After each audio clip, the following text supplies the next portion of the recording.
Hey guys, and welcome to the Dota 2 how-to guide for playing Doom. This is a quick guide to give an overview on skills, suggest a skill and item build, and give some general gameplay tips. Doom is a melee strength hero who can carry from lane or jungle fairly effectively. He's got a huge starting strength amount, being the second highest in game at 26, though has 0 starting armor with only 11 agi and 13 int.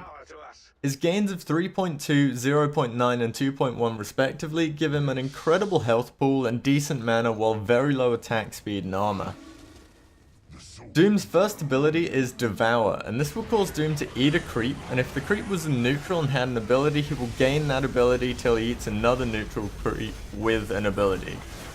Doom will also gain 25 to 100 bonus gold when eating a creep, meaning that this ability is sort of like a mini Midas. And it means that Doom can jungle larger camps very easily. The ability has a 70 to 40 second cooldown and a 60 to 30 mana cost. His second ability is Scorched Earth, and this puts an AoE around Doom that'll follow him as he walks. It's got a 600 radius and will last 10 to 16 seconds. The ability will deal damage to enemies and heal Doom for 12 to 30 per second for the duration. Will also grant Doom a 16% move speed buff. The ability has a 60 to 40 second cooldown and a 60 to 75 mana cost. It's worth noting that the damage won't go through BKB however. His third ability is Level Death, and this is a single target nuke with a cast range of 600.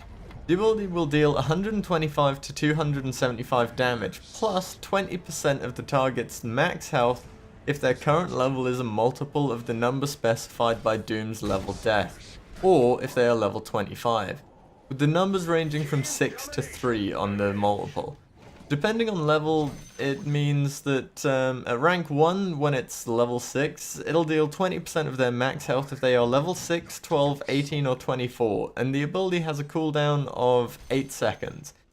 And a mana cost of 110, so you can use it a fair amount, and it can be a huge nuke if they're the right level for it to hit them hard. It's worth noting that this is blocked by both BKB and Lincolns however. His ultimate is Doom, which basically is, well, it's his name as well, it's fun. It's got a cast range of 550 and it's a single target debuff that will mute the enemy, meaning that they cannot use any abilities or items. Doom will also disable most passives and many item passives, such as Evasion from Butterfly or Cleave from Battle Fury. The debuff lasts for 15 seconds and will deal 30 to 70 damage per second, meaning that it has a high damage output as well as muting the target.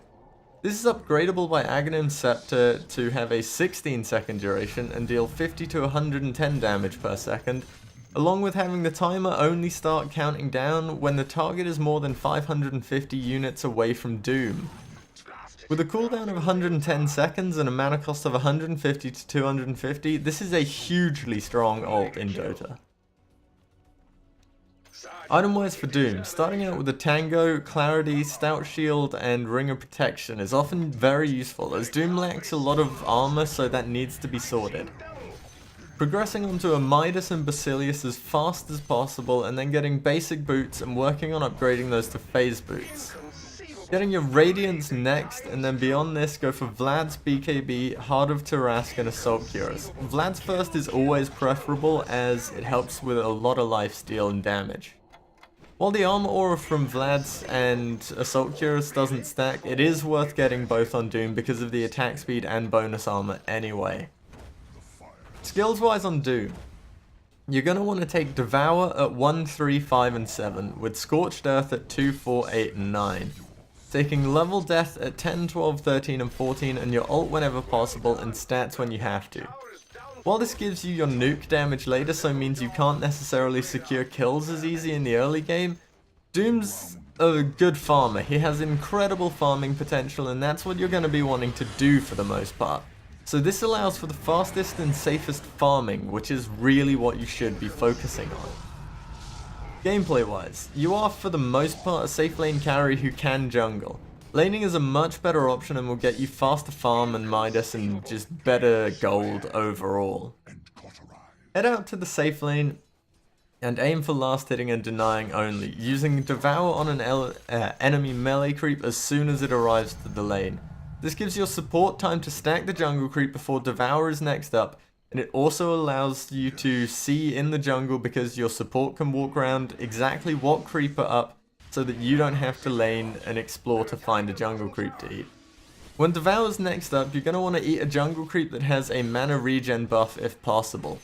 Working through that, just keep last hitting as much as possible and head into the jungle to Devour creep if you want to change your buff, or if the lane pushes up, head into the jungle to use Scorched Earth and just beat down a camp. If you're going to go into the jungle and devour another creep, aim for devouring one that doesn't have a passive, or an ability, sorry, beyond that. Because you're going to want to keep the mana regen until about the mid-game mark. When you get into the mid-game, you're going to want to eat an Alpha Wolf. This is the point where you're going to want damage, so taking the Alpha Wolf gives you crit damage, and it means your damage output skyrockets in fights. In the mid-game, you're going to be wanting to roam around the jungle, killing as much things as possible, and look for enemy supports. Because once you doom an enemy support, you're basically going to kill them, because if you hit them a couple of times with doom, you've got enough damage output that they'll just melt down with the doom damage. It's weird saying doom so many times. Now, basically beyond that, into the late game, you should be very tanky and have high damage output. And you're going to want to doom the biggest enemy threat to your team, not necessarily the enemy carry, the one that's going to do the most team damage very quickly. For example, a large AoE ult hero such as Sand King, as it's going to reduce his, well, it's going to basically mean he's useless in the fight. Because he's not going to be able to get his ult off, he's not going to be able to stun people, he's not going to be able to do anything. He's out of the fight for 15 seconds, which is basically the fight. Beyond that, look to push as much as possible with your team, because if you can doom an enemy carry, you're basically going to have a big advantage in a team fight, or an enemy support, really. It makes a fight 4v5 essentially if you doom a support, so it's a big change to team fights. Anyway, I hope you guys have enjoyed this guide and found some useful info here. If you have, please remember to leave a like, and if you have anything to say, leave a comment. Also, if you want more Dota 2 guides and general fun videos, subscribe to the channel as we'll be putting up 4 videos a week. Hope you all have a great